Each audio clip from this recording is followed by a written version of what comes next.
우리나라 사람들 약간 오판하는 게 뭐냐면 북중이 혈맹이고 한미동맹처럼 생각하지만 실제로는 그런 관계 아니다 라고 이제 많이 얘기를 하거든요.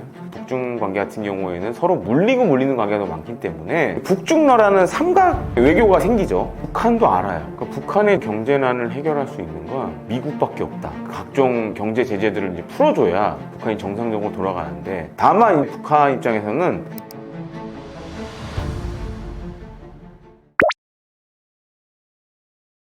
올해가 굉장히 그 세계사적인 측면에서 봤을 때 중요한 해예요. 그러니까 제2차 세계대전 종전 80주년이고 러시아의 정승렬도 사실 2차 세계대전에서 승리했다라는 그런 의미가 담겨 있어요. 특이하게도 러시아는 이 전승절 행사를 거의 매년 합니다. 군사 퍼레이드도 매년 하고. 근데 이제 그렇게 보니까 시진핑 지금 국가주석도 모스크바에 도착을 해서 푸틴 대통령과 만난 걸로 이렇게 알려져 있습니다. 근데 지금 이제 미국과 동맹들이 있고 중국과 러시아로 이렇게 좀 세계가 양분화돼 있죠. 그러다 보니까는 중러가 사실 밀착할 수밖에 없는 상황이에요. 그리고 이제 트럼프 2기 행정부는 중국에 관련돼서 지금 관세 정책도 벌이고 있고, 기본적으로 2기 행정부의 중요 인사들은 반중국적인 성향을 갖고 있어요. 푸틴 러시아 대통령도 상황이 비슷하죠. 지금 우크라이나 전쟁은 생각한 만큼 안 풀리고 있고, 또 한 가지로는 지금 트럼프 2기 행정부가 중재자 역할을 자처하고 있지만 푸틴 러시아 대통령이 잘 안 따라주고 있죠. 그러다 보니까 푸틴 러시아 대통령과 시진핑 국가주석은 어쩌면 동병상련의 심정으로 지금 같은 선상에 서 있다. 그러다 보니까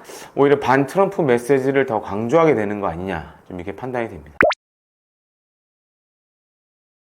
러시아 쪽에서는 지금 뭐 김정은을 초청한다 이런 얘기도 이전부터 많이 했었고, 근데 전승절 행사에 합류할 가능성은 아직까지는 좀 상대적으로 낮아 보입니다. 그러니까 중국 같은 경우에는 지금 전승절 행사에 시진핑 중국 국가주석도 참석을 했고, 또 한 가지는 의장대도 보냈어요. 그래서 지금 이제 모스크바에서 뭐 연습도 하고 이러는데, 아직은 북한이 의장대라던가 병력을 전승절 행사에 보냈다라는 뉴스는 나오고 있지 않고 있어요. 그리고 만약에 김정은이 이 모스크바에서 열리는 전승절 행사에 참가하려면 항공편이나 철도로 와야 되는데, 기본적으로 과거 그 하노이 북미 정상회담 봤을 때 대부분 이제 김정은 같은 경우에는 열차로 이동을 많이 했거든요. 그리고 이제 북한에서 모스크바까지 갈 수 있는 열차 뭐 노선도 사실 다 없는 건 아니고, 그러면 이제 사실 이전에 출발했어야 되는데 아직까지도 그런 움직임이 안 보인다는 거는 아마 이번 전승절 행사에 참가할 가능성이 좀 적지 않나, 좀 이렇게 보여지고, 특히 이제 북한 같은 경우에는 지금 이제 모스크바에서 열리는 전승절 행사에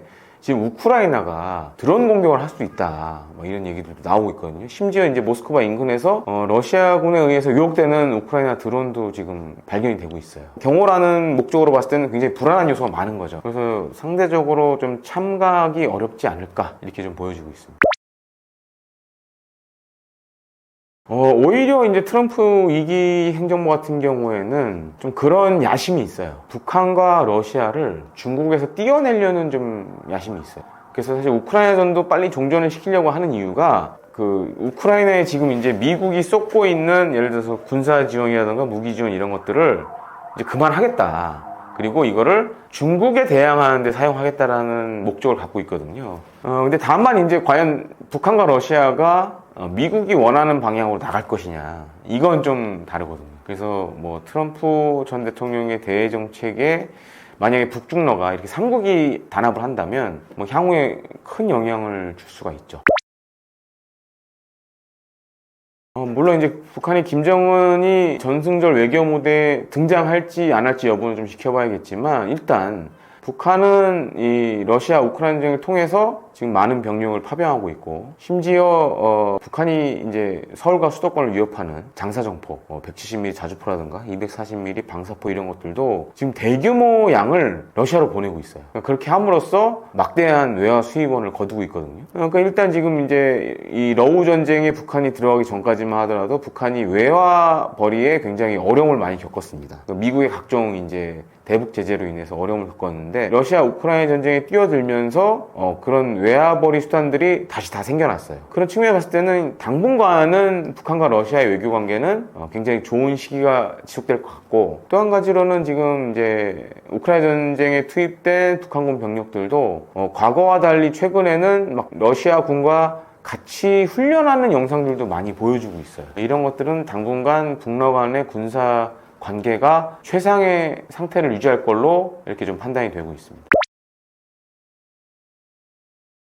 그게 언제일지는 모르겠지만 당분간은 아마 북러 관계가 특히 이제 러시아가 필요로 하는, 북한에 대한 필요로 하는 부분이 많기 때문에 당분간은 좋은 관계를 유지할 것 같아요. 저는 길게 봤을 때 한 10년 정도는 좋은 관계를 유지할 수 있다고 보는데, 지금 러시아 입장에서는 이제 과거로 돌아가기 힘들어요. 그리고 또 한 가지가 지금 미국이 해놓은 각종 대러 제재들이 있기 때문에, 예를 들어서 러시아와 관계를 회복하고 싶어도 그런 대러 제재, 미국이 걸어놓은 대러 제재가 없어지지 않는 이상에는 과거로 돌아가기 매우 힘듭니다. 그래서 일단은 미러 관계가 회복이 돼야지 러시아도 뭘 할 수가 있어요. 그게 안 되는 상황에서는 글쎄요, 러시아 우크라이나 전쟁 이전으로 돌아가기는 좀 어렵지 않나, 좀 이렇게 생각이 됩니다. 북한 사람들 인식에서는 중국은 굉장히 약간 적대적으로 보는 경향이 강해요. 그러니까 우리나라 사람들 약간 오판하는 게 뭐냐면, 북중이 막 혈맹이고 막 한미동맹처럼 생각하지만 실제로 이제 북한 사람들이나 중국 사람들 만나보면 그런 관계 아니다 라고 이제 많이 얘기를 하거든요. 어떻게 보면 이제 우리나라 사람들이 좀 잘못 생각하고 있는 부분도 있어요, 그거는. 그리고 이제 북중 관계 같은 경우에는 서로 물리는 관계가 더 많기 때문에, 그리고 이제 북중러라는 삼각 일종의 외교가 생기죠. 그러니까 예를 들어서 북한 입장에서 중국이 마음에 안 들어. 그러면 러시아 편에 붙을 수도 있고. 과거 이제 냉전 시절에 보면 북한이 그런 짓을 많이 해왔어요. 그러니까 중국에도 붙었다가 소련에도 붙었다 하면서 자기네들의 필요한 이익은 다 이게 가져가는 그런 형식을 많이 해왔는데, 지금 이제 북한과 러시아 관계가 좋아졌다는 거는 향후에 또 북한이 중국과 러시아 사이에서 자기들이 원하는 바를 얼마든지 가져갈 수 있다. 또 그런 기회가 생겼다라고 생각하시는 게 맞을 것 같습니다. 사실 그 북러 관계가 이렇게 밀착되는 거는 우리 입장에서 봤을 때는 상당히 껄끄럽죠. 그리고 우려가 되는 것 중에 하나가 뭐냐면, 지금 북한이 러시아에 많은 병력이나 무기들을 보내고 있는데, 물론 이제 그게 외화벌이 수단도 되지만 거기에 더해서 북한이 필요로 하는 에너지라든가 식량, 그리고 이제 고도의 무기 개발 기술을 지금 러시아가 전수를 해주고 있거든요. 그러면 이렇게 만들어진 무기들 같은 경우에는 우리에게 위협이 되겠죠. 그리고 북한 입장에서는 굳이 대한민국하고 얘기할 필요가 없겠네 라고 생각을 할 수도 있고, 이런 것들이 아마 향후에 동북아 정세에 큰 영향을 줄 것 같습니다. 그리고 이제 북한 같은 경우에는 어떻게 보면은 국제 외교에서 좀 자신감을 가질 수 있는 포인트가 되기도 하고요. 특히 이제 중국이 사실 북한 경제에서 차지하는 비율이 그동안 굉장히 높았는데, 북러 관계가 좋아지면서 이제는 그런 부분들이 많이 해소가 되고 있어요. 왜냐면 이제 북한이 과거 같은 경우에는 중국으로부터 에너지라든가 식량 수입을 많이 해왔고, 근데 지금은 러시아가 그걸 대신해주고 있고, 그런 측면에서 북한이 중국에 대한 의존도가 상대적으로 떨어지고 있는 거죠. 북한은 어떻게 보면 점점 더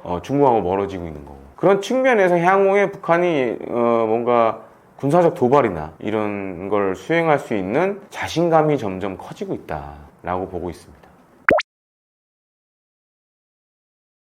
북한도 알아요. 그러니까 북한의 지금 경제난을 해결할 수 있는 건 미국밖에 없다. 각종 경제 제재들을 이제 풀어줘야 북한이 정상적으로 돌아가는데, 근데 북한이 그게 사실은 핵 보유를 하면, 핵과 이제 미사일을 보유하면서 생긴 문제 중에 하나거든요. 근데 북한은 이제 그건 포기하고 싶지 않고, 반면에 이제 미국은 어떻게든 이걸 포기시키려고 하는 게 아직도 강하고, 그다음에 이제 뭐 우리가 잘 알다시피 과거 하노이 북미 정상회담이 노딜로 그렇게 끝났잖아요.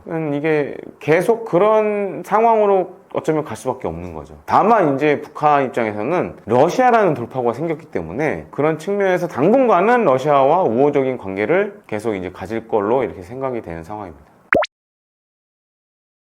사실 지금 이제 뭐 미국의 관세 전쟁이라든지 제가 태어나서 가장 격변하는 국제 정세를 맡고 있는 것 같아요. 그래서 물론 이제 우리가 뉴스를 보면서 국제난을 잘 안 보는 경우가 많죠. 관심 없으면 잘 안 보는 부분이 많은데, 지금은 이제 필수적으로 봐야 되는 부분이 아닌가라고 생각이 되고, 특히 지금 트럼프 2기 행정부 들어서 우리 실생활에 영향을 주는 것들이 굉장히 많아지고 있어요. 뭐 아주 단적인 예로 이제 관세 전쟁이 큰 영향을 주고 있고, 그 다음에 미중 관계도 영향을 주고 있고, 그 다음에 안보적인 측면에서 봤을 때는 이제 북러 관계도 영향을 주고 있고, 그 어느 때보다 한반도가 지금 역동적으로 변하고 있는 상황이고, 또 한 가지로 이제 6월 3일날 우리나라가 이제 대선이 있잖아요. 또 새로운 정부가 출범을 하게 되면 아마 이런 좀 어려운 상황 속에서 대한민국을 이끌어 나가야 될 것 같습니다. 그런 측면에서 새 정부에 사실 많은 분들이 기대하는 것들도 많을 거라고 생각이 되고요. 그렇기 때문에 변화하는 국제 정세에 대한민국이 잘 대처해야 될 거라고 생각을 하면서 마음을 짓겠습니다.